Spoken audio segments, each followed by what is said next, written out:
GasCast! We're back.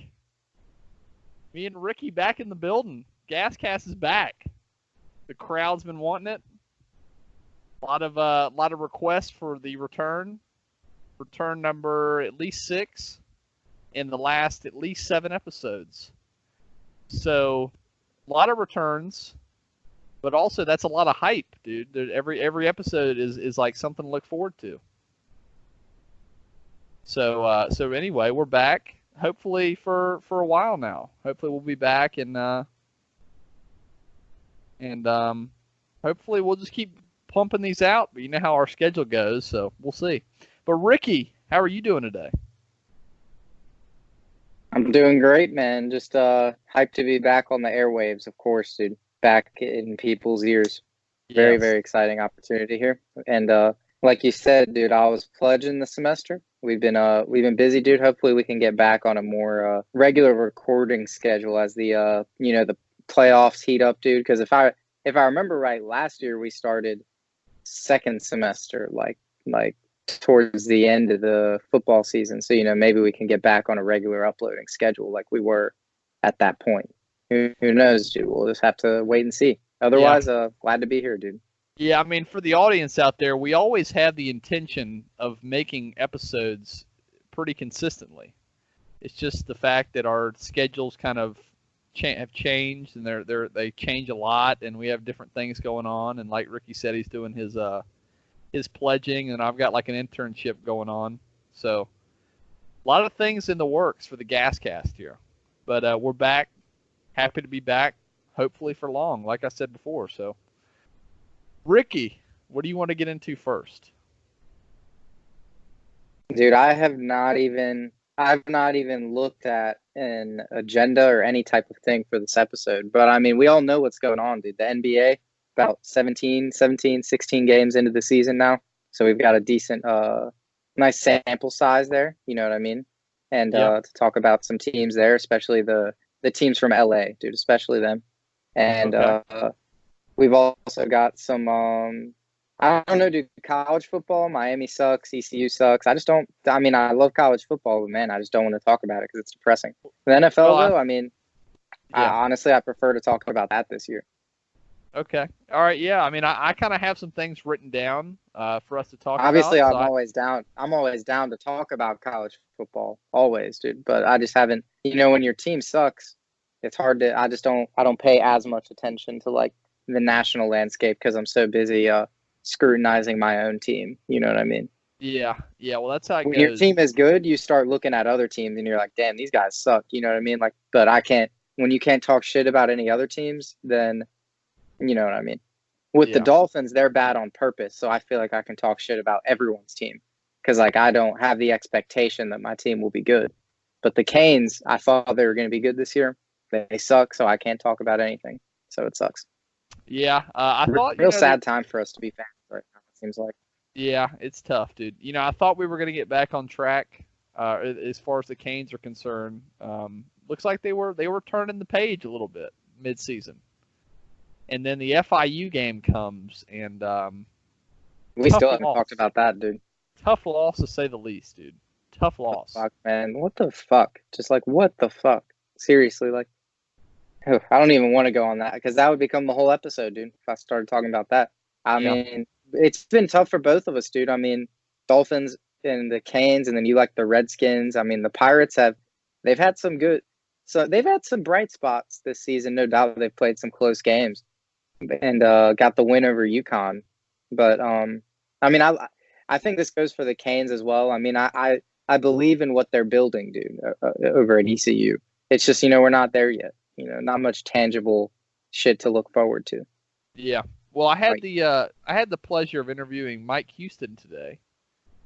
And, like you said, dude, Mike's hype about the future, dude. He's saying we got the guys in. He thinks we have the talent. I mean, we're on the upward trajectory. I mean, we played Cincinnati really close. We couldn't finish it out because our defense could not play any worse. And then the following week, we played SMU tough, and our defense couldn't play any worse. And then we beat UConn. What's the deal there, dude? Is everybody on the defense just slow as fuck? Like, so there's not like nothing they can do. Like what's Um, going on? yeah, so basically, our defense has regressed every single week. So literally every single week of the season, our defense has gotten worse every single week. So we started off the season having like an average defense, which I'm not sure if you remember this, but in the last 2 years, like last year and the year before that, we had statistically one of the worst defenses in the country. So having an average defense was huge for us. And our offense couldn't score more than 10 points a game. Now you're like what, like 9 games, whatever, 11 games in, and it's completely turned around. Now we have like one of the most insane offenses in the country statistically, and we have like one of the worst defenses in the country statistically. So kind of a crazy season, but we've got some playmakers. I don't know if you've seen C.J. Johnson, dude. Of course, I've seen the Conley connection, man, the Greenville connection, Listen, whatever you want to call it. C.J. Johnson, that guy. I've seen Justin Hardy come through here. I've seen Zay Jones. I've seen Trayvon Brown. I've seen Dwayne Harris. C.J. Johnson's is probably a future first-round pick. I'm going to say it. Like the size, dude, his hands, his route running, decent speed, but like above average wide receiver speed. I could see him being a dominant receiving tight end in the NFL one day. Dominant. Dude, I feel like the ceiling for a group of 5 like receiver has to be second round, right? It's got to be. I mean, didn't Hardy and Jones win in the second round, right? Both of them did. I don't know. I don't remember where Hardy was, but Zay Jones was the second pick in the second round, I think. Or like Hardy was a 4th round pick, that's still respectable, dude. Definitely. Zay went pretty high. I know that. Yeah, I always thought Justin Hardy was better than Zay Jones, and I still think that. I don't think too much of Zay Jones, dude. I mean, he seems like a fine guy, but as a football player, not too much going on. Honestly, I never really did, dude. I mean, he was like good in college, but he also got 20 targets a game. Dude, so it was literally like ECU was almost known nationally for having like a system where one receiver just fucking ate because it went from Hardy straight to Zay Jones. Like I felt like he was always kind of a product of that, but that's whatever. Yeah. Round 2, pick 37. Wow, that's crazy. That's like top of the second round. Yeah, he was projected, I think, like late 20s, and then he fell to like 37 or whatever. So I thought that was a reach, but I mean, I was hyped to see him go. But of course, dude, always. So C.J. Johnson, I think he's 6'2", 235, and they're trying to slim him down. So that'll probably get his speed up and like his elusiveness. Yeah, so. he's like Brevin Jordan size then. Yeah, he plays tight end. Yeah, so he's. I don't know if you saw Brevin Jordan Mackey Award finalist. Well, I mean, I haven't really, as far as I've seen some of the Miami games, but I haven't really followed their stat lines as close. So I'm interested to hear kind of how he's been doing statistically. Obviously, well, but compared to the other tight ends around the country. Man, he hasn't been great. I mean, I feel kind of bad for him because he had to spend the first like half of the season basically as like a second like offensive tackle. Like he always just like he could never really go out on routes or like get split out wide, which is definitely his strong suit because we needed him as a blocker. And he's like that's why he's a finalist for the award is because he's such a good blocker as well. But it just kind of sucks because he only has 2 touchdowns when in reality he could have a lot more. And people look at that and they're like, oh, he doesn't deserve the award. But it's like, I still think he does. But again, I've watched like every play he's made this season. So most people haven't. So I can't blame him for looking at the stats and being like, no, yeah, whatever. Yeah, but I mean, we just went straight into ECU talk there. That was just like seamless. Yeah. You think that'd be our last topic, dude? We just let off with it, dude. We buried the lead, if you will. We basically just alienated at least 3/4 of our audience right there. Honestly, like 3/4 of our audience probably doesn't even know what we're talking about. But hey, whatever. It's our fucking show, so fuck you guys. Oh damn! I forgot Finelli wanted to come on. Oh yeah. You mentioned that, and I know J-Lu is going to try to come on sometime soon. So. Finelli could have come on right now. I forgot to mention it. Oh He wow. just sent, he just sent me a text that's still on. Damn, could have been something. Yeah, yeah. The Hate to see magic. that. It would have been magical, dude. But he's gonna have to come on next episode, I guess. That's all right. I mean, it lets us ease into the process, ease back into the GasCast, having just two of us. So, but are we gonna go? I guess what do you want to go into first? NFL, NBA? What are you thinking? I don't know. I'm thinking NFL. Just wrap up football. Maybe we're gonna talk about the NFL. Then maybe a quick college football champion prediction, and just in case we take another delayed absence, and then go from there. Go probably from there into the NBA. Gotcha. Okay. Well, first, I'm going to let you kind of give your take on this, and I'll give my take. What are your thoughts on Lamar Jackson? Like what about him? You know what I mean? Like context. As far as what his future is looking like, and as far as MVP is concerned. I say with this past throwing 5 touchdowns, he's the MVP, especially since Russell Wilson has had 2 down weeks. Yeah, Lamar's MVP. I think that's kind of wrapped up. But other than that, I think it's kind of. I think you should, before you say someone's like literally like the best or like the best quarterback in the NFL or top 3. I'd like to see him play more than 10 games, or actually he's played more, but he was bad last year. I'd like to see him be elite in more than 10 games before I start saying like, oh, he's the new like phenom, new future of the league. Because I worry about that, how it goes with kind of like with Patrick Mahomes, dude, that people said like after last year they were like he's a transcendent like just like next coming of Jesus type shit. But this year he's kind of come back down to earth. He's still been elite, don't get me wrong, but even when he's been healthy, he wasn't like the same as he was last year. So no, I don't want to say Lamar is like best QB in the NFL. I think he is the MVP this season, but I want to hold off on the top 3 talk. You know what I mean? Yeah. I've got a little bit different take on this. So I'm totally with you as far as Lamar Jackson. This is what I'm about to say is all dependent on how he does next year. Because like you said, Patrick Mahomes last year, statistically, I mean, one of the best seasons of all time, quarterback-wise. So, I mean, it was incredible to watch. But yeah, this year he's come down to earth a little bit. I mean, he had some injury problems and I mean, you tell me. I haven't watched enough Kansas City games, but they say their offensive line isn't great. So I'll just take their word for it. Yeah, they've had injuries there, and I mean, he's just throwing like a more normal amount of touchdowns is really the thing. Yeah. So here's my thing about Lamar Jackson.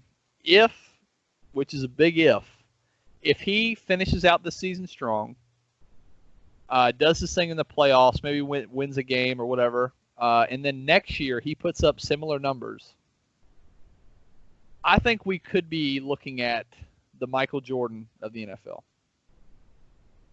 Honestly, if he goes in the playoffs and they win a game, especially if they lose, but he still has like bunch of touchdowns, like if they lose in a shootout, I'd already be prepared to say like, yeah, this guy is like even before he plays a down next year, I'd be ready to say like this guy is going to be insane, barring anything like getting locked up for dogfighting or something like that. Yeah. Obviously Brady's the GOAT, but as far as like talent, and I mean, it may be more of like a LeBron James. It's impact, dude. It's impact on the game. Like, what do you do to stop him? You know what I mean? I don't know. Exactly. Literally, He's so like, quick. Dude, the fact that he's on pace this year to throw for, I think 37 touchdowns, like 7 or 8 interceptions and 1,300 rushing yards is fucking crazy. Like, insane. Like, I never thought I would see a quarterback run for 1,300 rushing yards. Like, that's insane, dude. And obviously, he's had at least 75 in every game. Yeah, I mean it's insane, and he doesn't. It's not like he's running the ball. Like there's been a few games where he's ran the ball, 12 to 17 times or whatever. Like it's a few of them, but mainly he's running the ball, between like 7 and 10 times, which is really not that much. I mean, but he just gets so many yards. He gets so many chunk plays, and like, God, I mean, he'll rush it like eight times for like 95 yards or whatever. I mean, it's just incredible, dude. Like, and he doesn't really take he's taken some big hits, but I don't think he takes Cam type hits, like Cam Newton hits.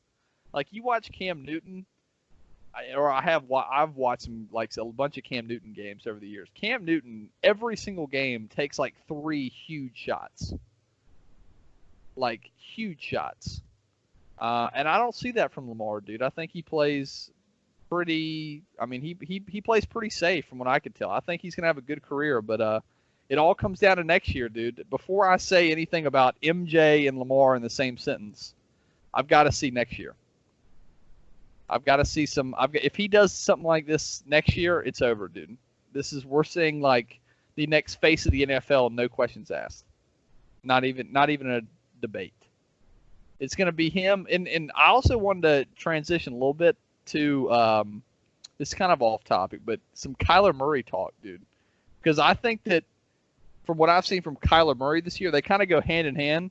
I think that they could be like have similar impact on the field, Lamar Jackson and Kyler, but Kyler's more throwing it. Like, so Kyler will throw he'll rush for like 500 yards, but he'll throw like 45 touchdowns. Dude, it's interesting. Like, I always felt like Lamar's accuracy issues, like from his rookie year, were really overstated because, it can't be. On the other hand, it can't be understated, like how much the offense with Greg Roman this year. It's literally all around Lamar's skill set, and that empowers him so much as a player that you see him now making all these crazy like arm angle throws, and like Lamar makes throws that there are plenty of starting quarterbacks that can't make that throw in the NFL, and Yep. people view him as a rushing quarterback, but he really is a true dual threat now that he's like more empowered. His rushing is more empowered by the offense. He can now show his ability to make certain throws as he develops in the NFL. But people looked at him last year when he was kind of just in a pretty vanilla throwing off. Like the passing offense was vanilla because the offense was thrown together to match his like option skill set. So the passing concepts were kind of like rookie shit, and it made Lamar look bad. But this year, like that's why I think his accuracy issues became overstated. I always thought he could develop into something like we're seeing right now. I wasn't predicting it, but I never thought he was like going to burn out of the NFL after one season because he can't throw the football, like some people were saying. Yeah. But Yep. So I agree with you there. And Kyler Murray, I've since the first episode of the GasCast, I've been raving about Kyler Murray. So I agree with all that, dude. Yeah. The reason I mentioned Kyler is because I think that he and Lamar are going to end up being debatably the best quarterback in the league. Obviously Mahomes is going to be in there. I think Mahomes is going to have more of like a Peyton Manning career. Like as far as he might win, he'll win like 1 Super Bowl, maybe 2 later on in his career. I don't know. There's something about Mahomes that screams he's going to be a one-man show for like his entire career. There's just something about it, dude. I just don't think he's ever going to have a defense. I think he's going to have a shitty offense. It'll be like an Aaron Rodgers type career, I think. His stats are going to be insane. He'll have a few good, like 10-6 seasons, but overall, he's just not, as far as winning is concerned in the playoffs and stuff, I can't see it, dude. I don't see him winning multiple Super Bowls. That's just me. But Kyler Murray, dude, I mean, we got to talk. Wow. Kyler Murray, I'm loving him. Dude, quickly on that. This might be a bit of like a hot take. I don't know, but when you like, there's probably examples in the regular season to like kind of counteract this point, and also the AFC champion, like the score of the AFC Championship game last year. But when Mahomes gets to the playoffs, dude, you're playing some of the best defenses in the NFL. And then you're also playing them again in the playoffs where they have a long time to scheme just against you and they're not like super beat up. Most teams are pretty healthy in the playoffs. I just feel like that gives the defense the advantage over Mahomes that the defense doesn't have in week 4 of the regular season. You know what I mean? Like Mahomes is so good that he can light up defenses in the regular season. But I feel like as the playoffs get deeper, I feel like throughout his career he'll have a lot of AFC championship losses. You know what I mean? Yep. Where he's playing the best defense in the NFL in the championship game. I feel like he'll have a lot of losses at that point, like Peyton Manning did. They were always competitive because they had one of the best quarterbacks. But in the end, like the Chiefs will probably never have a defense. Like, yeah, I totally agree. But yeah, I just feel like Lamar and Kyler have more of the like winning intangible than Patrick does, or maybe Patrick does and he's just not supported, you know. But I don't know. It just feels like the Cardinals are like setting things up for Kyler's future, and obviously the Baltimore's defense is coming around. Plus they run the ball by far the best in the NFL, and they got some young receivers coming up. Obviously Marquise Brown, and they got Mark Andrews. Baltimore's defense is insane right now. I know, dude. It's crazy because they didn't start off that great, and then I'm actually liking, you know, what Arizona's doing too, dude. Like, I mean, they've got. Well, Baltimore has 3 Pro Bowl corners, dude. They have Jimmy Smith. Not all these guys were either healthy or on the roster at the like in the middle of the season, but Jimmy Smith, Marlon Humphrey, and Marcus Peters. Like, if you told me someone had that secondary 2 years ago, it sounds like it'd be impossible because they were all really, really good players. They just fell off for a little bit, minus Marlon Humphrey. But now that they're all together, they're all thriving, and like that secondary, along with Earl Thomas, that secondary in the playoffs, dude, that's going to be hard to beat. Yeah, and I mean Baltimore's offensive line is really good too. I mean that's a strong suit too. But I mean, yeah, like you said, I mean I'm loving how Baltimore. You know, they're having like the best. They're having one of the best like blocking like as an offensive line unit. They're having one of the best seasons like of all time, like PFF apparently, which is also.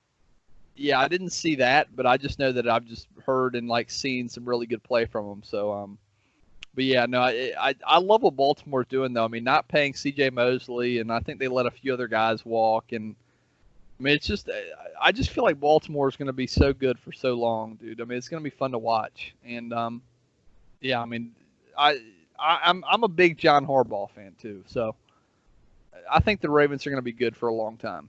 So but we got to talk, dude. I have to talk about this. How about Aaron Rodgers? Can we talk some Aaron Rodgers?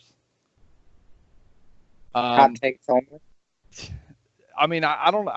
It depends on where you go with this, but I'm gonna tell you from what I'm seeing, A-Rod is starting to show his age a little bit. I don't know. The Niners kind of just undressed them, dude, completely. I feel bad for Rodgers though. Like, dude, their receivers after Devontae Adams, and this is including like their tight ends. Like, if the Packers were not rostering them, I don't know if any NFL team would be. Like Geronimo Allison, probably not. That dude is slow as shit. Valdez Scantling, he's okay, but like, wasn't he like a quarterback in college or something, dude? Like, I feel like he's like not. He shouldn't be your number 2 option. Definitely not. Yeah. And then they don't even pick up like anyone like Dez or like Pierre Garçon. Like, they're not even trying, it seems like, to get Rodgers any more weapons. And Jimmy Graham, I mean, I'm a Miami guy, but dude, he sucks. Like, he sucks. Right? He's like, the worst. Like, he's the worst. He's bad. Like, he has no knees, dude. Like, when he was a great tight end in the NFL, it was all his athleticism. He said it himself. He was a wide receiver playing tight end. And so now, if he's like whatever, I don't even know how old he is. Jimmy Graham age. He's 33. 33-year-old Jimmy Graham. Not gonna be doing much for you, dude. And his hands ain't great either. I've watched some Packers games, and I've seen at least 2 or 3 Jimmy Graham drops, especially in the red zone, which they were like contested, but like he could have easily made that catch. And I mean, like you said, it could just be some age regression, but like. Yeah, Jimmy Graham is horrible. Like, terrible. Now the Packers are still an 8-3 team, but the Vikings are also 8-3, and they look hot recently. Yep. The Packers should pick up a win this week against the Giants, and they'll probably get right. But yeah, I don't know about the Packers in the playoffs just because it's pretty easy to scheme against one receiver, like one weapon. Like it's pretty easy to say stop Devontae Adams and just beat us with anyone else because the Packers can't. Like they can't, dude. Their next best their second best pair of hands is Jamal Williams, who's a running back, the backup running back. Like I don't know what the hell they're doing. Yeah. Yeah, no, I agree, dude. I don't know. It's so easy for me to hate on. I will say this objectively, it's so easy for me to hate on Aaron Rodgers just because I've always hated him. I'll be honest. Like people pad his stats, they say he's better than Brady, which already pisses me off. He's a horrible leader. You can ask anybody. He's a sucky leader. He doesn't have any winning intangibles. I don't like Aaron Rodgers, dude. It's like LeBron. What do you say about him winning a Super Bowl? I mean, you know, yeah, I mean, you know, 10 years ago that was great. It's great. You know, 15 years ago when he won it, that was great. Good shit, man. Good shit. I don't think he's been back to a Super Bowl since. So, you know, it's one of those things where, like, when you're that talented, I guess you're gonna probably win one, right? I mean, as long as you have like some decent weapons, decent coaching, and like a decent defense, like if you're that talented, I would hope you're gonna win one. I mean, he's arguably the most talented quarterback of all time, and I don't know, he hasn't been back to Super Bowl since. I don't know, I just hate Aaron Rodgers. I'll say it. He just sucks. I don't know how people like him. He's just a sucky. He's a pretty hateable guy. He is. He's not likable. Like his teammates never say anything good about him. He blames his teammates. I mean, he sucks, dude. He just sucks. Dude, CJ, quick side note: Are you praying Jordan Howard comes back this weekend? Yeah, because I'm starting Darius Geis at running back right now. I just saw that, dude, and I'm like, oh no, man, that's hot. Wow, yeah. Michael Thomas projected for 20 points. I don't know if I've seen a receiver get projected for 20 points. Yeah, that was a good pick by me over. I know. Wow, over D-Hop. I was actually just thinking that the other day that when you did that, I was like rejoicing because I wouldn't have taken Michael Thomas. Like if you'd taken D-Hop, I wouldn't have taken Michael Thomas. But you ended up being right about that. Same with the Josh Jacobs pick in the second round. Like I took Joe Mixon, but definitely would have rather had. I mean, I ended up with Nick Chubb, but definitely would have rather had Josh Jacobs if you're just talking about the draft.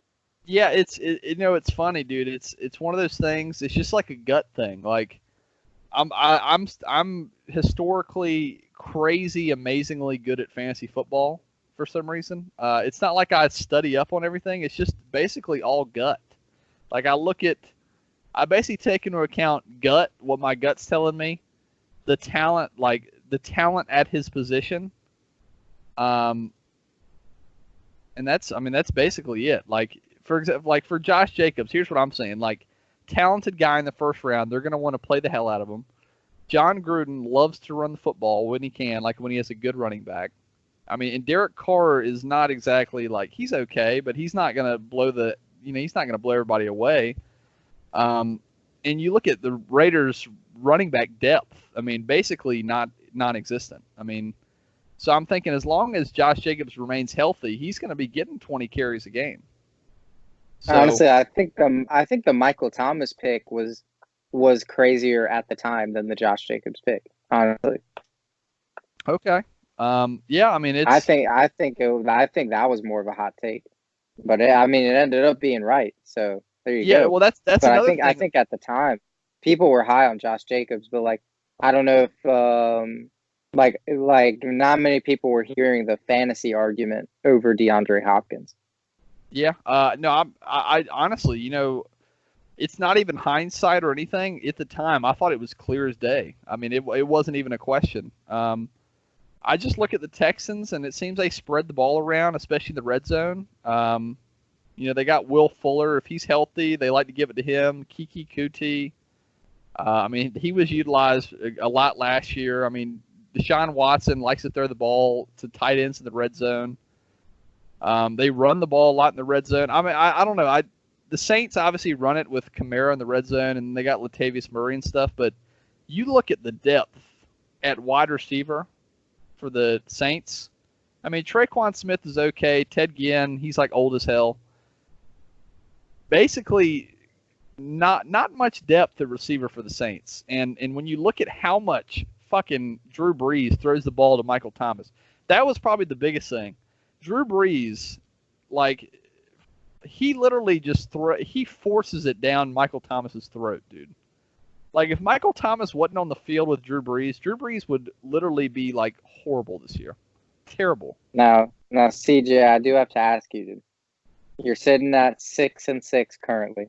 Yep. Maybe facing not making the playoffs, dude. What's going through your mind right now, dude? Like, what's going on? You know, you are only a spot out of the playoffs, but yeah, you are at risk. Yeah. What do you think? I think all I can do is have confidence right now, and just I'm playing an opponent this week that isn't the best, doesn't have the best record, doesn't have the best team, to be honest with you. So I think I could pull out the win, but I'm pretty sure there's some other, I think 2 or 3 other guys that are 6-6 in my division. So I'm not even sure how that works. I guess it's. I don't know either, dude. I'm pretty sure it's points differential. Oh yeah, our setting is 4 is the tiebreaker, but as far as like how, like, I don't think it's set for how, like, a certain amount from each division. I think it's set up just like 1 through 12, like, and the top 6 get in. You know what I mean? Okay. And then I think division can be used for tiebreakers, but we don't. So, but either way, spots 3 to 8 are all teams that are like 7-5 or 6-6. So basically, the right combination of wins and losses could get any of those teams into the playoffs. The only teams that are officially out are 9 to 12. They're out. But yeah, we've got a tight playoff race coming up, dude. I'm sitting comfortably at the 4th spot right now. I hold my own destiny, dude. If I get a win, then I'm in. So that's the way I'm looking at it. Yeah.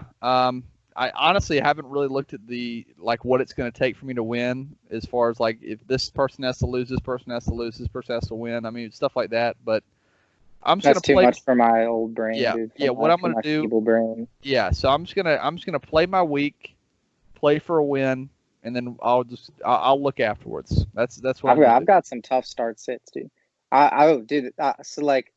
The past couple weeks, dude, I just don't look at it until the week is like mostly resolved. You know what I mean? Like, I used to watch it like as it all developed, but now, dude, I just don't check the game till like, 6-7 o'clock, see what's going on with the matchup before Sunday night, and then I don't know. Yeah, I'm the same way. I'm the same way, dude. I do the same thing. But that's the quick fantasy football primer, Yeah. Sure, not many people out there care about our fantasy football league, but I mean, a lot of the people listening are likely in our fantasy league. Maybe the only ones. That's true. Minus J. Lou. Yeah, unless this episode somehow gets like 50,000 views because the GasCast is back. Most of our listeners are probably from the fantasy league. That's true. Well, I mean, we could send in our league chat. We could be like, "Yo, at this timestamp," but not actually like. We're not gonna like go through and find out what time we started talking about it, but be like, "Yo, we talked about the league in here." We just go through every team and just roast them, like, you know what I mean? Like, we're like, this team, you suck for this reason. Just give everyone their own little shout out. No. Yeah, and I will say, speaking of, I know we mentioned William earlier. He was going to come on the podcast. He's 11-1 right now. He might repeat, dude. He might repeat. And let me tell you, 1 loss is? I'm assuming you. It was me, dude. It was me. So not to brag.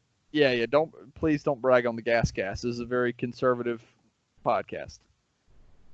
So basically, Williams, it's not just his record. He's by far got the best team in the league. It's not even close.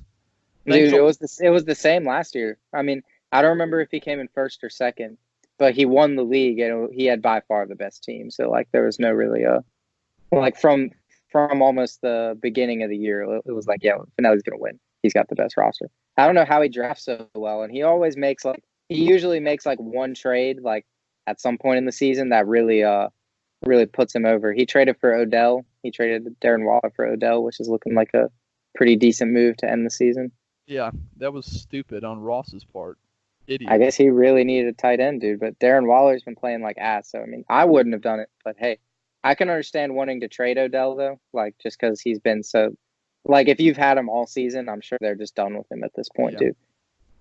Well, I mean, Williams' team basically – I mean, he did his thing. He had a great draft. There's no doubt about it. But I don't think anybody can dispute that Williams' team wouldn't be where – I mean, it wouldn't be where it was if it weren't for those trades. Because the Devontae Adams trade, talk about a steal, dude. I forgot he didn't draft him, dude. Yeah, didn't he trade like Mike Evans for him or something? Yeah, no, he traded – I think it was Mike Evans for Devontae Adams straight up. Yeah, because Devontae Adams was having like a bad start to the year. Yeah, I think it was, and then and then Mike Evans got like a donut, and then I don't fucking know because like 4 teams had Mike Evans, dude. I think Quinn drafted him, then you traded for him, then you traded him to Grant. Yep. Then fuck if I know, dude. I don't know. I mean, hey, I gotta say though, dude, that I got some criticism for my Mike Evans trade. I traded for anyone out there that's not in our fantasy football league. I traded Mike Evans straight up for Jordan Howard, right when Doug Peterson announced Jordan Howard was going to be the lead back. And honestly, it turned out pretty well, dude, because I went on like a 4-game winning streak. Jordan Howard was putting up like 15 a game. I traded for Christian Kirk, which hindsight looks great. So my team ended up being pretty good. It's just that I had some bye weeks, and I honestly have no depth. My depth is horrible. So my starting lineup is very good in my opinion, but my depth is so bad. Jordan Howard getting hurt kind of killed you. And Jordan Howard getting hurt me too, because I had to play Geis and he got like 4 points or something. And honestly, I could have beaten William last week, but Josh Jacobs put up 4. Geis put up 4. Christian Kirk was on bye. Kenny Galladay's got Driscoll passing to him. So a couple things. Yeah, that's true. Your guys were like systematically destroyed there for like by injuries, like either to Matthew Stafford, which that was killer, dude, because Galladay was going to go insane, like for fantasy. Yep. If Stafford had stayed healthy. Yeah, I will say my Galladay pick was pretty good too. That was I had him circled big time on my board. He was one of the top guys on my board. And obviously besides this Matthew Stafford injury, I'm really happy with the way Galladay's turned out. I think I was pretty. Dude, I was feeling pretty terrible about my team, like before I made those trades right before the deadline, dude. I got getting Devontae Parker and Devontae Freeman. Feel a lot more shirred up with my team now. We're not good enough to win the championship, but I feel good enough to pick up a couple wins here, dude. Hopefully. Yeah. I'm definitely in the same boat. I definitely feel a lot better about my team than I did at the start of the season. No doubt about it. But anyway, I'd say, what do you think? I'd say that's enough about fantasy football. Yeah, dude. DeAndre Hopkins plays New England this week. Last thing, DeAndre Hopkins plays Stephon Gilmore, so I might be fucked there. Yeah, that's going to be tough. That's going to be tough, dude. But I have to give a quick shout-out to the Jersey Mike's guy. Jersey Mike's guy from yesterday, he made a great sub. I asked what his recommendation was. He said the number 9, so I went with number 9. It was banging. He made a great sub, and he also subscribed to the GasCast. Well, how do you know about the GasCast, dude? Wait, first question. Don't you think he recommended the number 9 because it's like his best sub, dude? You think like he was like, dude, like he knew he could whip up the number 9. You know? Yeah, and he whipped that fucker up. Let me tell you, because he made a great sub. And what's the number 9 there? I think it's roast beef, turkey, ham, bacon, and provolone. Don't quote me on that. But anyways, dude, what were you saying, dude? Yeah, so basically we just got to talking, and I said, hey, are you a sports guy? He said, yeah. I said, hey, subscribe to our podcast. He pulled out his phone, said, search it up. He subscribed yesterday. He said he's going to listen. I told him new episode coming out today. So he's probably listening to this episode. Shout out Jersey Mike's guy. He's a real one. It sucks that it took him. We need to go back to the beginning of the episode, put in a little sound patch that tells him that or maybe give him a shout out earlier, because we're half an hour in. What if he's already X'd it out? What if he's already said, fuck this kid? Yeah, I don't know. I feel like he was pretty excited about the GasCast. So I think he's listening right now. But if I ever go back to Jersey Mike's, I'll tell him he got a shout out, and we'll see what he had to say. Tell him to go back and watch. But so I go to Jersey Mike's quite a bit, so it could happen soon. Okay, so, one last thing, dude. If my team makes the playoffs, we are winning in week 14. I just saw all the matchups I have. Insane. Like it's going to be open season. That's all I'm saying. All right. Yeah, kind of the same way. But we'll see how it goes. But I'm trying to think NFL wise, what else we can talk about. Tom, how about you want to talk about Tom Brady for a second? Dude, that and the Rams, like both the teams from last year's Super Bowl. I mean, the Rams like shit. They got undressed. Yeah, how about Jared Goff, dude? Jared Goff sucks. Yeah, he's horrible, dude. He's like, the Rams are screwed. They don't have first-round picks for the next 2 years. I think they gave up some second-round picks, too. They gave up Marcus Peters for basically nothing so that they could get Jalen Ramsey, who might leave, like, in the offseason. I don't think they have any way of, like, protecting him, like, keeping him in LA. And they kind of gambled in going in all in this year by getting Jalen Ramsey. But Jared Goff is so bad that there's not much they can do. And they're only going to get worse because their salary, like Jared Goff is going to eat so much of their salary going forward that they won't be able to pay anybody. And he sucks. So we'll see. We'll see what happens there. Yep. An early prediction, Jalen Ramsey to the Giants. Early prediction. I think he's just going to go to the Titans, dude. Okay. He said he wants to go to Tennessee. Apparently he's from Nashville or something. So okay. I believe it. Okay. Well, I'll take your word for it. Yeah, I haven't seen the news on it, so. But I do want to. We got to talk about Tom Brady for a second because it drives me crazy when people are saying he sucks because he does not suck, dude. His team is horrible, offensively. Whoa. Offensively. Yeah. I said it quick. His offense sucks ass. They're 10-1. He's got the worst team ever. Worst team in the NFL. He's carrying that team. Obviously statistically, 15 touchdowns, 5 interceptions. It ain't great. But he's got the worst offensive line in the NFL, and subsequently the worst running game in the NFL. And he's got the worst receiving core in the NFL due to injuries and cutting AB. So I don't know what they expect. Obviously, he's not going to be as mobile as he was even 3 years ago. Like he still has all the arm talent in the world. He still can read defenses. He could probably put up similar numbers that he did last year. But he needs some help, dude. Like no one could thrive in that system right now offensively. Nobody. See, what's interesting to me is that they knew Gronk was retiring, and they planned on kind of just moving away from like the tight end in their offense, you know what I mean? Just like using more formations. Like they don't put tight ends on the field very often now compared to, when they had Gronk. So they clearly had kind of planned on moving more towards receivers and running backs. Yet this season we haven't seen much of James White being on, like at least as a receiver. Like they haven't been using him as much. And on top of that, they committed N'Keal Harry, like the first round pick, to the receiver spot, but they didn't I don't know. They just they don't usually rely on rookies that much. That's usually not a Patriots thing. And then, so they knew they were going to rely on the receivers, but looked at their receiver core, and the move for Mohamed Sanu seemed kind of desperate, if I'm being honest, which is you don't normally see the Patriots in that spot in the first place.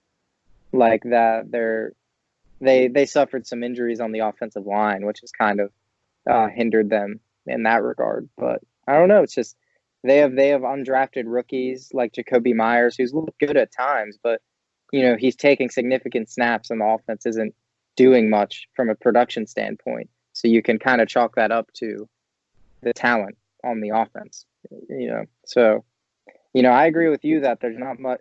Do you really expect 40-something-year-old Tom Brady to elevate the people around him that much? He's not getting paid that much anymore either.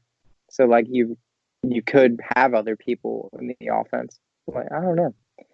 In the running game, the running blocking hasn't been great for Sony Michel either. So that's just not great on the offensive side of the ball for them. And I don't see how they're going to overcome that. The Patriots always seem to find a way to, but I don't see it right now. Yeah, no, I totally agree, dude. It sucks for Tom. I'm hoping he signs a. I thought about this today.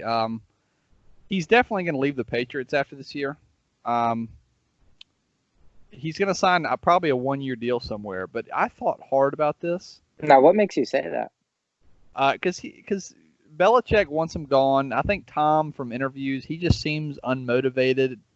He honestly seems unmotivated, just from what I can tell, to play for the Patriots. They've never gave him any help really, besides early on in his career.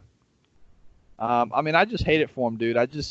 There were reports. I think his trainer came out, that Alex Ortiz or whatever his name is. It's Alex Ortiz or Alex something.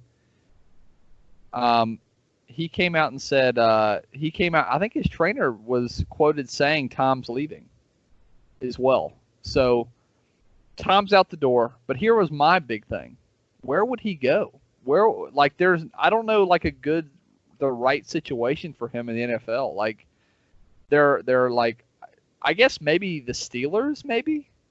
I don't understand why he'd keep playing, dude. Like I just don't get it. Like I don't see the point. And like you said, it almost seems like going anywhere else would just be like a downgrade. I just don't really. I mean, he's always hated the Cowboys. We know he hates the Steelers. Like, he's not going to go play for some like shitty pedigree. You know what it is? He's going to the Dolphins. Oh, that makes sense. Hell yeah. Come through. That dude, Patriots of the South. We get Tom Brady. We get Tom Brady in the building. Tua as the backup. I love it, dude. Hey, well, how about this? How about this? You mentioned the Titans. That wouldn't be a bad spot. Dude, well, Ryan Tannehill's their franchise quarterback, so they don't need Tom Brady. I mean, I give the edge to Tannehill. And, right now, we have Ryan Fitzpatrick, who's basically Tom Brady light. So I think he would fit in. I think Brady would fit in perfectly down here. Yeah, it'd be interesting if they did bring in Brady, if he would beat out Fitzpatrick. Doubt it. That'd be an interesting. He doesn't have the Super Bowl experience that Fitzpatrick does. Or just the experience in general. They'd probably do a dual threat situation.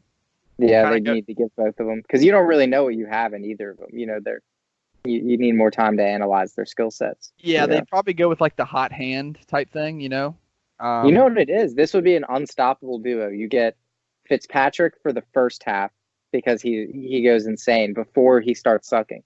And then the closer is Tom Brady. He closes out the game because he always closes games well. And you just have the unstoppable quarterback.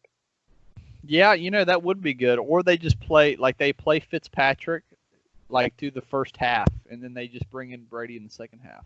That's what I said, dude. That's what I said. I thought you meant the season, the first half of the season. No. I just mean games, dude. You play Ryan Fitzpatrick first half of the game, and he throws 4 touchdowns. Then the second half, Tom Brady's just the closer. He closes out the game. Okay. Yeah, I can see how what I said sounded that way though. Gotcha. Yeah. No, I thought you meant the first half of the season. But anyway, I'm trying to think. I guess NFL wise, I don't. We got to talk NBA a little bit. So, not really much else to talk about, really. I don't think. Well, dude, I'll ask you right now, who's winning the Super Bowl? This is tough. This is really tough. I'm going to go with the Saints. I think Drew Brees needs to be replaced by Teddy Bridgewater, by the way. Brees is okay. Dude, you are a machine this episode, dude. You're just spitting out hot takes. I mean, I've been bottling them in for a month or over a month, waiting for this. Teddy needs to be in there over Breeze. I say the things that people are thinking, but they don't want to say. Breeze is he'd be a great sideline guy. Think about that. They could promote him to assistant coach. He could just chill on the sidelines, motivate the team, and then Teddy goes out there and plays better than Breeze. Was he playing that much better? Breeze has been good. No. He hasn't been playing that much better, but Breeze, I just haven't seen it from enough from Breeze. I'm sorry, Breeze has been doing all right, I guess, but Teddy, dude, I'm impressed with Teddy. Teddy's he's reminds me of Brady a little bit. Game manager Teddy, dude. I'm loving Teddy. Teddy will not. He hasn't put up any big stats, but he's managed the games really well. I've been impressed with Teddy. So I want Teddy back in there. I want Breeze as assistant coach, offensive coordinator. Just kick Sean Payton to the side. You could have a Sean Payton Drew Brees combo, and they collaborate and figure out a way to get Teddy the right plays called. So you're just a big fan of Teddy, is what I'm hearing. Yeah, and also I just think Breeze has regressed a little bit. So I think Teddy's better than Breeze right now. Especially what was the record over Teddy's run? Did they lose a game? 5-0? 6-0? I don't know, dude. Honestly, I don't remember when they lost. Yeah, I mean he didn't lose, so you got to keep him in there, and then you bring Breeze back in, and he did okay. He's done fine, but Teddy's the guy. You didn't lose a game. Everybody's loving Teddy. Game manager of the year. Great Saints defense. I like the Saints. Let's see. Breeze got hurt against the Rams in week 2, and they lost. Breeze threw 5 pass attempts, so I guess he got hurt early in the game. So Bridgewater comes in week 3, and they win up until the loss to the Falcons, which was when Breeze came back. Yeah, so Teddy didn't lose. There it is. I mean, they play the Seahawks, good team, and they play them on the road, I think. Yeah, they beat the Seahawks in Seattle, and they beat the Cowboys in the Dome, but they only scored 12 points. So that was a weird game. They beat the Buccaneers. They beat the Jags 13-6. That's another real crappy game. And then they beat the Bears. I'll take it. Dude. Teddy over Breeze. That's my take of the day. So how about you? What's your Super Bowl team? I'm still probably just rolling with the Patriots, dude. As much as I hate to say it. Doesn't look like it now, but honestly, win does it, dude. That's true. Gonna go with the Patriots. And if I wasn't picking the Patriots, I really think 49ers are the next best team, dude. I was low on them at first, but dude, in the playoffs, man, if you have something to lean on, if you have a real identity that you can lean on, and I feel like the Ravens I feel like they lean on a similar identity, the run game and the defense. But I feel like the Niners have the much better defense because of their D-line and linebackers. And then, because honestly, if you're the Ravens and you can't rush the passer that well, not at an elite level, then your secondary is going to get beat eventually, no matter how good they are. But the Seahawks are a good enough secondary and an elite pass rush, which is just that's hard to stop if you're the road team. You're playing in San Francisco in the playoffs. I feel like with that defense, that's just a winning formula. Yeah. No, I mean, I would take them beating the Saints if it's in San Francisco. And just watching right now, I just don't think the Saints would be able to score very much. Yeah, I mean, that's possible. The only thing holding me back from the 49ers is Jimmy G. And I get that, dude. Jimmy G, when it comes playoff time. Not great, dude. Not great. When it comes playoff time, every time you see a team win the Super Bowl, they have a great quarterback, basically. Besides, I mean, I guess you could say Nick Foles is an outlier, but during that span, he played as well as exceptions, but there's a few exceptions, like, Trent Dilfer, but they're just like, honestly, the game now is just so much. You have to lean on the quarterback so much more. Yep. Like, there's no option to just, like, obviously the Patriots did it, but eventually they had to lean on their quarterback. Eventually it comes down to the quarterback, even if you run the ball with Sony Michel extremely well. But yeah. Yeah, so I can't say 49ers just because of Jimmy G. I don't think I Jimmy had the G same reservation. Yeah, but at the same time, you said that Drew Brees has regressed. Is he still worse? Is he still better than Jimmy G in your mind, or only off of leadership and intangibles, like experience? Yeah, I don't love Jimmy G's intangibles. That's just me. I don't know. I just watch Jimmy G. Jimmy G, he makes some crazy decisions sometimes. Yeah, dude, he throws some dumb interceptions. It's Like, bad. horrible. I think that's gonna if they lose a game in the playoffs, that's how it'll be for sure. And I don't predict them to win. The Patriots would still be my number one pick, but I see the Niners getting out of. I see them representing the NFC just because of the home field advantage. But we'll see. Yeah, we'll see.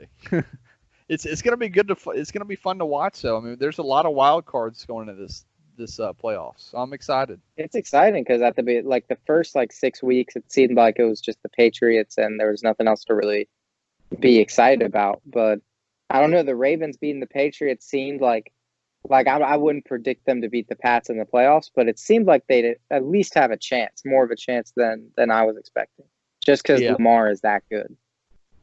And last thing on the NFL that we can talk about, because we got to get to the NBA. Yeah. What do you think about Kyle Allen now? He still sucks, dude. Kyle Allen is not a good quarterback. He has stuck this entire time, and I think even Patriots, or not Panthers, I think even Panthers can admit it. Now, dude, this is surprising. I've heard more and more Panthers fans recently talking about how, they're kind of in a fucked position because they win enough games to where you don't have a good draft pick, and they don't draft super well in the first place. They don't draft terribly, but they aren't the Seahawks drafting. And, so they also are never going to be equipped to this year they're not going to make the playoffs and they're going to have a bad draft pick. So that's surprising because normally you hear Panthers fans just especially since the Cam MVP season, just think they always could win the Super Bowl. Yeah, and they also think Cam Newton's one of the best quarterbacks of all time. Not anymore, obviously. Now they've totally turned on it, but I remember after the MVP season and even a year after that, people swore Cam Newton was the second coming of I don't even know, Montana. I don't know, you can just throw Montana out there. I also just wanted to say this. I worked this summer with my dad. No, I don't think anybody out there is going to know this, and the guy that worked for my dad, I talked to him about it, and he thought Cam Newton was better than Tom Brady. Mic drop, dude. That's all I gotta say. I was floored. It was like when you see Stephen A. Smith the old videos where Skip Bayless will say something about Tim Tebow or something, and Stephen A. Yeah. Chair. That's what I went through. Right when he said that, it's the same level of audacity with the Tim Tebow thing. The shit he used to say about Tim Tebow. Oh my God, yeah. Skip is a maniac, dude. Well, no, but listen to this though. I will say when Skip was saying Tim Tebow was more box office than Kobe, he was right about that. I totally agree with that. Not on obviously talent. You come to watch the talent, but at the prime of the Tim Tebow era, Tebow's numbers for games watched in Tebow Mania, where he was doing the kneel thing or whatever, dude, Tebow was the biggest star in sports for 8 weeks. I mean, and even in college, he was He would like if NCAA athletes had always like gotten money off their revenue. I'm pretty sure it was like Manziel than him would have had the most money just based like Jersey. But Skip literally went on TV and said that when when the Patriots signed Tebow and everybody was debating if he should switch to tight end, Skip went on TV and said he was going to take Tom Brady's job as the quarterback when everybody else was talking about if he should switch positions to tight end. I love Skip though, dude. It was like, what are you saying, man? Like, why? No one's making you say these things. Well, listen though, the reason that I want to be a like sports commentator as a job for my life is because of Skip Bayless. I love Skip Bayless. Oh, dude, the Suns are 8-8 now. So, well, that happens every year with the Suns. Last year, the Suns were like had a similar record and they lost like 20 dude, in a row. I was loving the Suns for like 2 days, dude. Ricky Rubio, I liked what they had going on, dude. Not to say that they're bad or anything. I mean, they're 8-8, but yeah, it looks like they're not gonna be too great. I could be wrong. Hopefully, Ayton will come back and maybe they'll be better. I don't know. Yeah, he's gonna be good. Oh, did you watch the Duke game yesterday? I didn't watch, but I saw the buzzer beater. Yeah, well, I watched the last 7 minutes. Crazy ending, obviously, but this guy, I haven't really followed much college basketball lately, but this guy, Vernon Carey Jr. for Duke, you're looking at the next future superstar of the league, of the NBA. Dude, guess what team was in his top 3? Who's that? The Miami Hurricanes, dude. We were close. Oh my God! Miami almost got Vernon fucking Carey, dude. That would have been huge. Listen, that would have been insane. Vernon Carey is a mix between like Joel Embiid and like Clint Capella, dude. He is crazy good. Crazy good. Love Vernon Carey. Dude, listen to this, dude. One of my friends was like saying that he was like going to a Duke basketball game when he went home for break, and I was like, oh, who are they playing? And he was like, I don't know, some like shitty small school, you know. So I was thinking like, you know, like Evansville, like some like real like said Mount Olive or some shit, you know what I mean? And then when someone sends a text talking about how Duke lost, I look up who they're playing, and they were playing Stephen F. Austin. And I'm like, dude, Stephen F. Austin isn't some shitty small school. Like, they're always like good.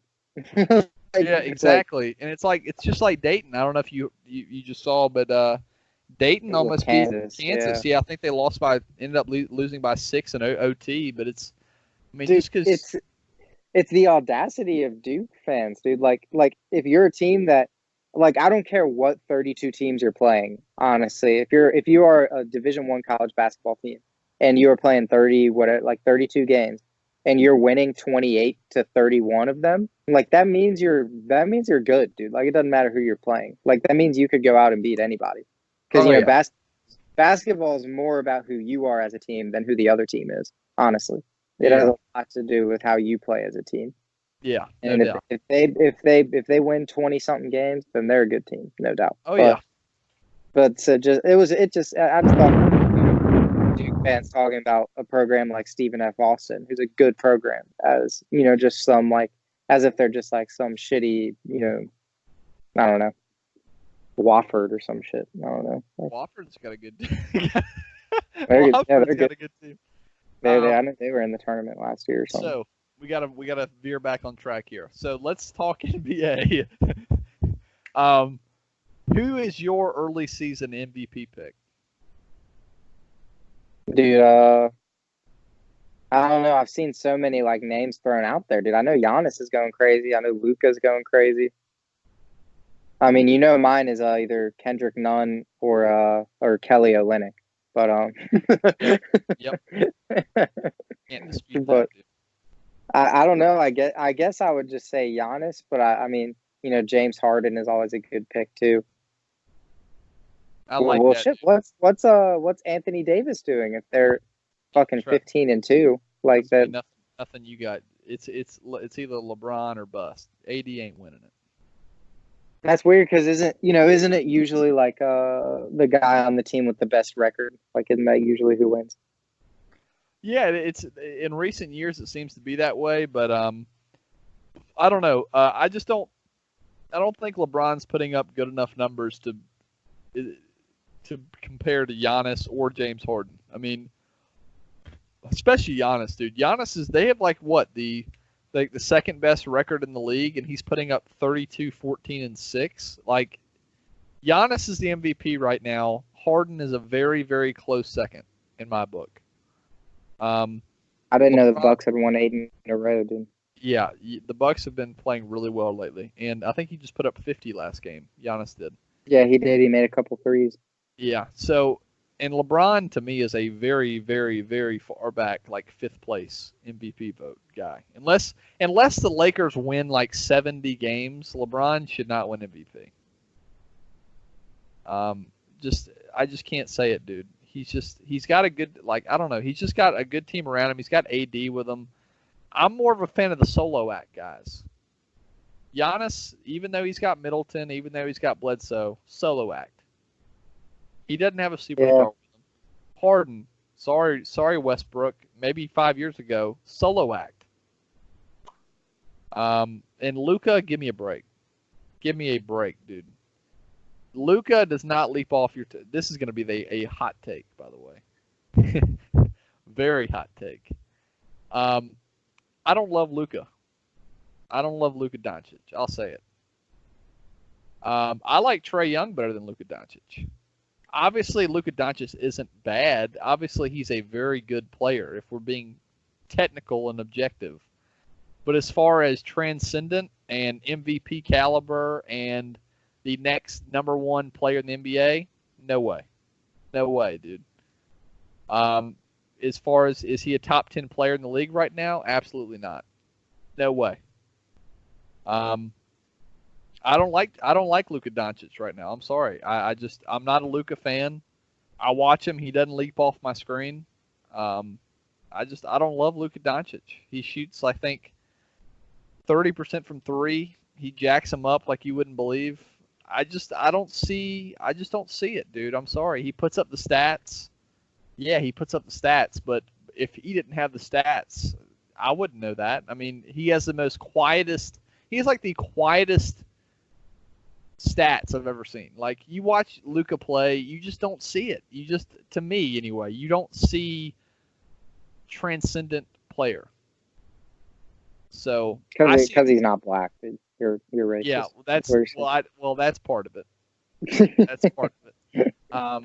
But no, honestly, because he's not throwing down insane dunks, dude. See, I'm not a dunk guy. I am on the record. I despise dunk guys. Guys that say, "But he can dunk." I hate those guys. I hate those guys.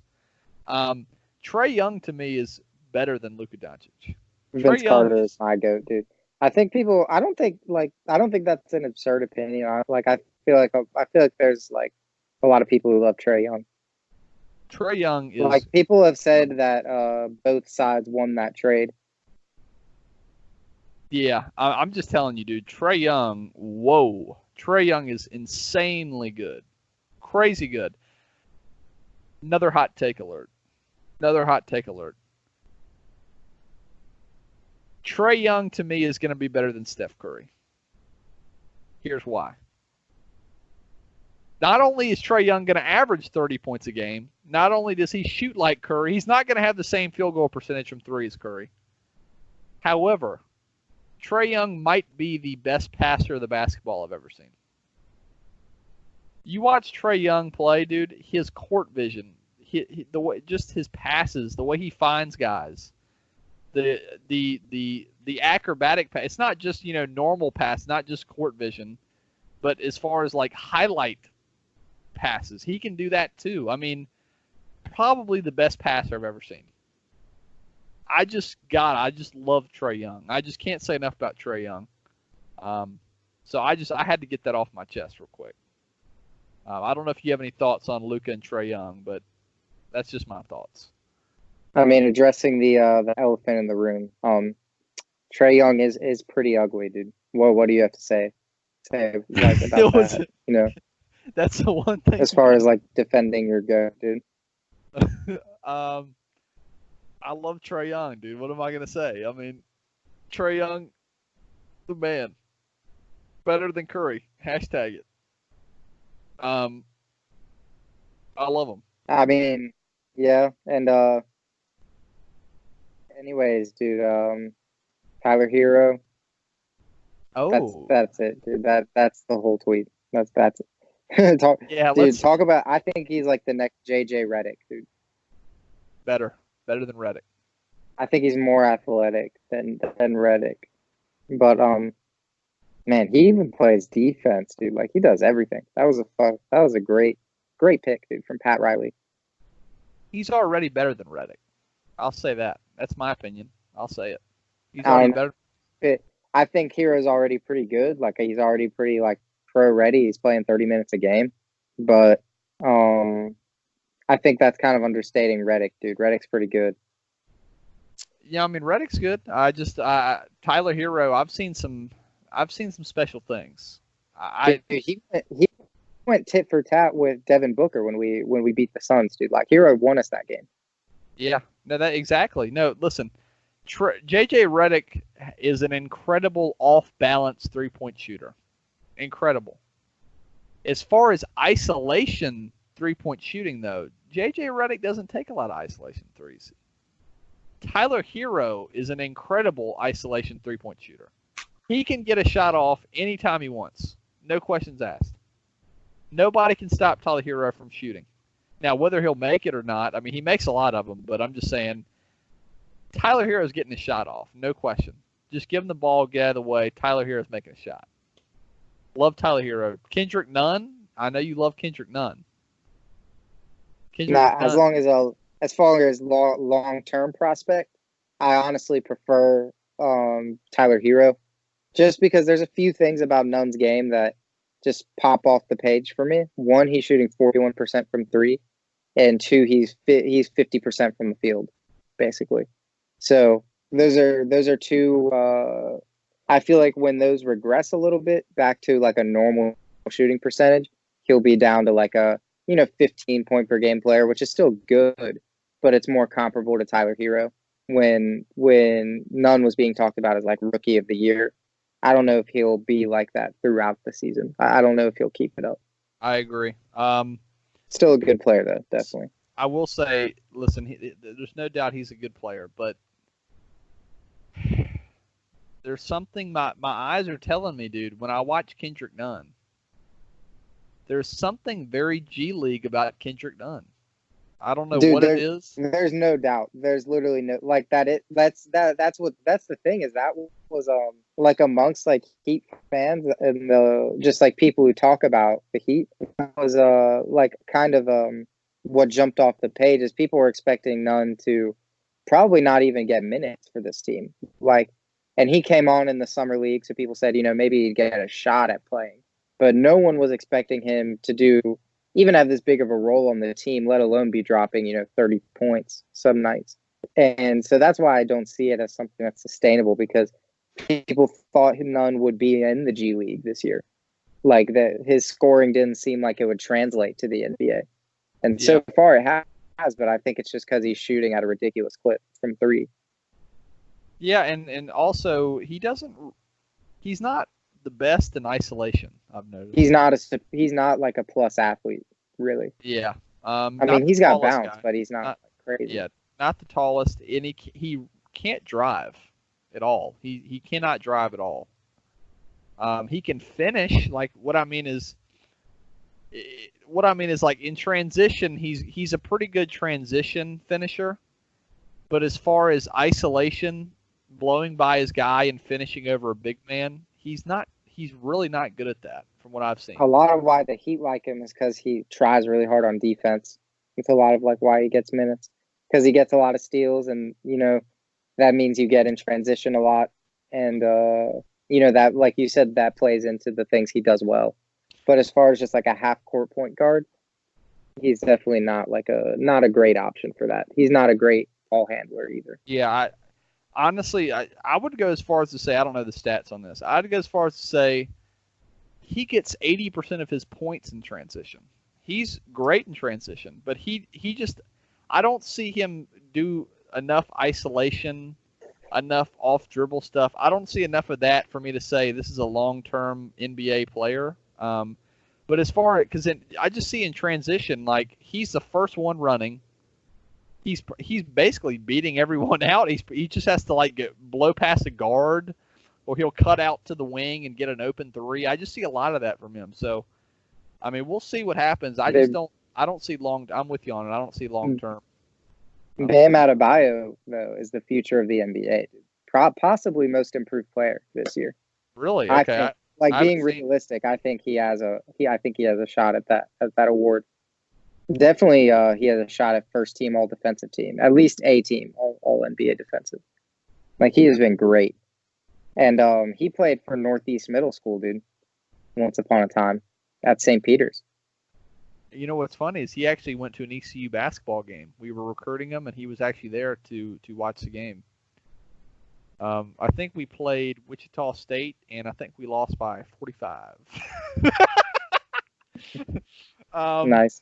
And Bam walked out, and he didn't look happy. And that was the last we heard of Bam Adebayo at ECU. Dude, let me read you a stat line, dude. Okay, 32 minutes a game, 14 points a game, 60% from the field, 10 rebounds, 4 assists, 2 steals, and a block per game. I like it. Yeah. Yeah. So, and he's made a couple threes too. Well, I knew this was happening last year. I will say, I've got an eye for talent when it comes to the NBA, and Bam, I knew this was coming. 2 years ago when I saw him in the G League, what he was doing, Bam's going to be a good player for a long time, no question about it. Now, is Bam going to be a top player? No way, not going to happen.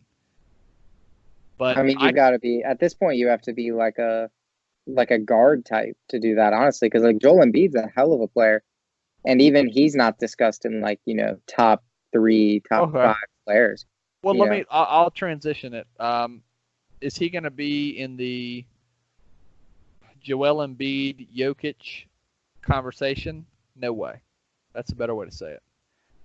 I think he could be in the maybe Andre Drummond kind of category, like where he's like honestly, I think he'd be seen more in the mold of like Draymond Green, where like he almost doesn't get compared to a lot of players because like not a lot of people have his skill set. You know what I mean? Like 6'9", flex defender. Like he can guard any 1 through 5. Like he presents value in a way that a lot of players don't. So it's kind of hard to like compare or like measure him up against other players. But you do know that he's not like a superstar option, like number 1 option or anything. Yeah. He just impacts the game in a lot of different ways. Yeah, but he is good though, no doubt about it. I love some Bam Adebayo. Breaking news: the Lions are expected to start QB David Blough tomorrow against the Bears. Jeff Driscoll's hamstring has hindered him, and wow, that sucks for the Thanksgiving football game. Dude. Honestly, that could actually end up being good for me because maybe he'll throw it to Galladay more. Here's my question: because Driscoll did how much worse can it get, dude? Yeah, I was about to say, can't get worse for Galladay. Can only go up from here. And if usually when those backups, depending on how good he is, like if he's horrible, which third string quarterback for the Lions, he's probably fucking sucks. Especially I've never even heard of this guy. But anyway, he went undrafted this past year, so he is a undrafted rookie from Purdue. Okay, yeah. So Galladay's gonna have a big game. He's going to force it down Galladay's throat, dude. Every time he gets pressure, he's just going to throw it at Galladay. So yeah, I'm actually, this is great news for me and my fantasy football future, hopefully. Dude, let me just read you his TD to INT stats in college, okay? He was a 4-year starter. 10 to 8, 25 to 21, 9 to 4. And then 25 to 8 his senior year. Wow. It's not great, dude. 25 to 8, dude. That's Heisman I like that's what I'm saying. Like for college, as like that's not great as far as like not many quarterbacks are throwing 25 and 8 and being good in the NFL, dude. Not many. I will say the only good thing about that though is that he made that statistically huge improvement going into his senior year.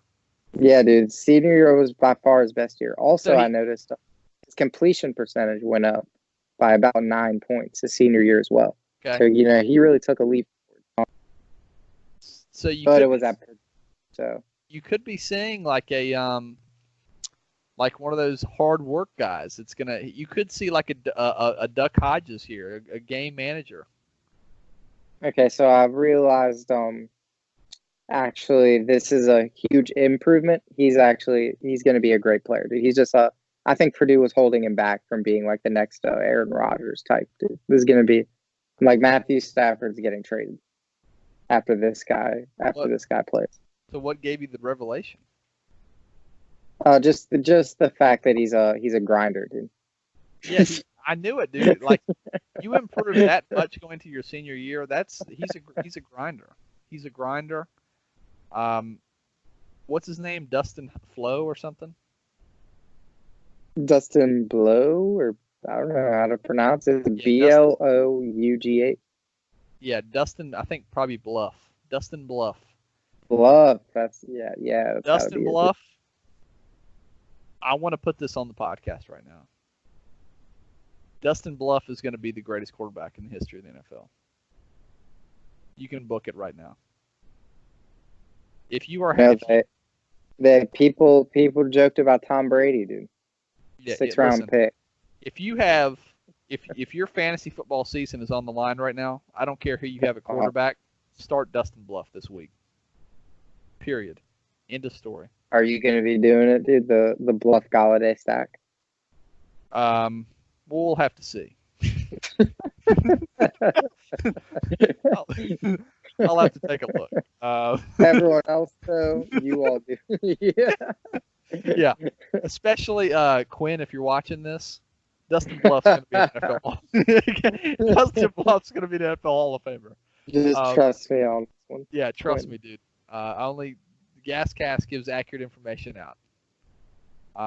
And I've studied his career in depth as of the last 10 minutes. So start Dustin Bluff. But anyway, enough from that, dude.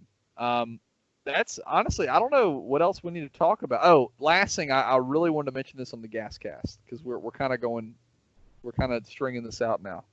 It's bonus time, dude, for all the missed time. You know what I mean?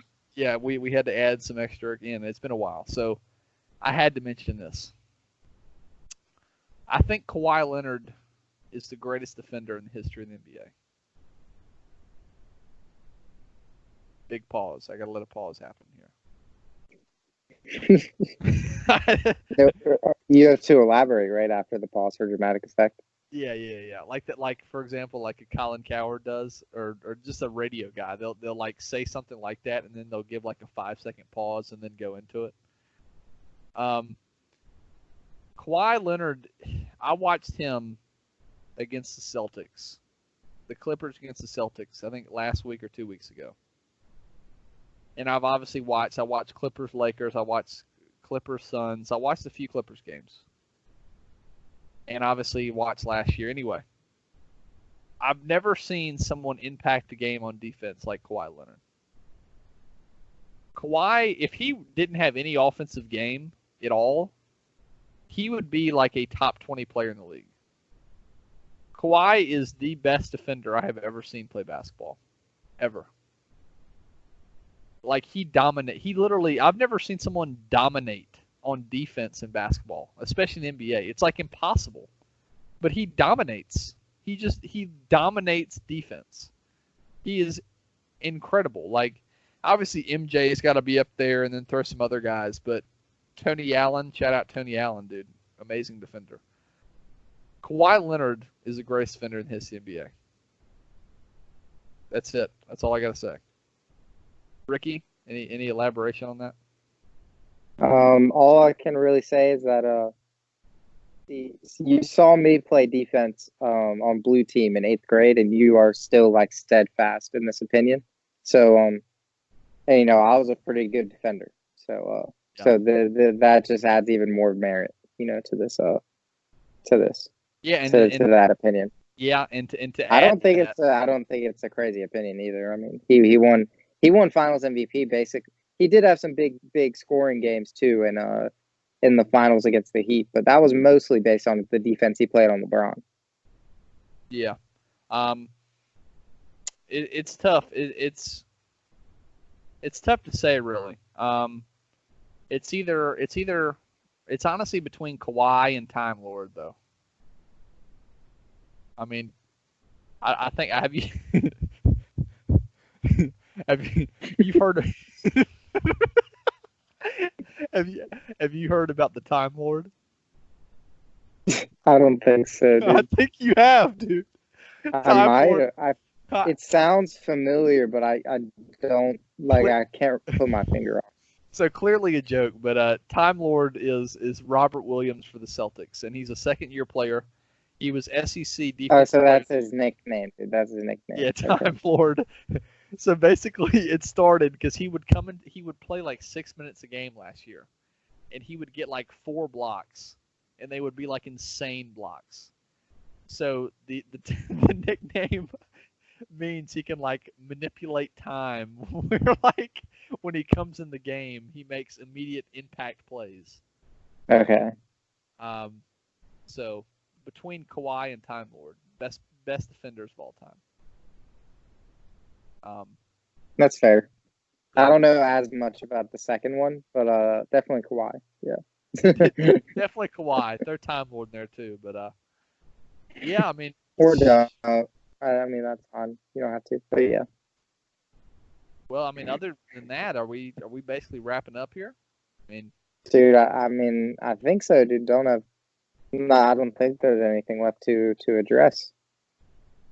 Got a lengthy episode out. Well, I mean, how long have we been on here? I think we started recording at like 9 minutes into our call.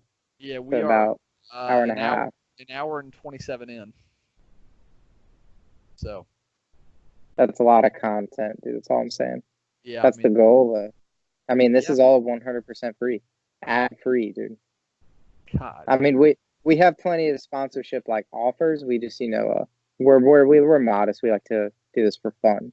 Don't want to get anything else involved there. yeah. We've had some big sponsorship opportunities, to say the least. Um, it just we don't want it to compromise the way we do things around here, the way we talk, the way we go about business on the podcast, the way we scrutinize certain athletes. We just feel like getting some of these sponsorship opportunities, like Apple, Sony, Microsoft, Old Spice. Those just wouldn't. I don't know if those would represent what we're all about here on the GasCast. So we just kind of we've held off, and when the right opportunity comes, we might take it. But as far as right now, we're going to keep it clean. As far as we're going to be, what's the word? We're going to be not filtered, because we have no sponsorship, so we can say whatever we want. So that's the way we're going to keep it right now. So We are a grassroots podcast. yes, a grassroots, and we're for the people, by the people. So anyway, That's a good note to end on, dude. yeah. So Ricky, any last words for the people out there? I mean, of course, the common mantra of the GasCast, but nothing other than that. All right. Well, for everybody out there and the Jersey Mike's guy, for always, Especially the Jersey Mike's guy. you made a great sub. And shout out to my 94.3 The Game producer, Ben Byram. He's also checking out the podcast tonight. Forgot about that. I don't know if he's no way. Should we start doing shouts out at the beginning? I feel like we might. Yeah, no, yeah. I feel like it sounds more professional if we do it at the end, because it's like shout out and then you end it. Should you put in the title shout out to Pizza Guy and my boss? Yeah, I'm not even going to label it GasCast or anything. I'm just gonna shout out producer from 94.3 and you can put the title and stuff in the description, but the most important part is the shout out. yeah, I'm just going to label this Jersey Mike's guy. That should be the episode title, dude. Jersey Mike's guy. Yeah. Jersey Definitely, Mike's yeah, that's a great idea. Yeah, all yeah, in yeah. caps. Title with that. So anyway, but always and forever to our audience out there, remember, keep gassing.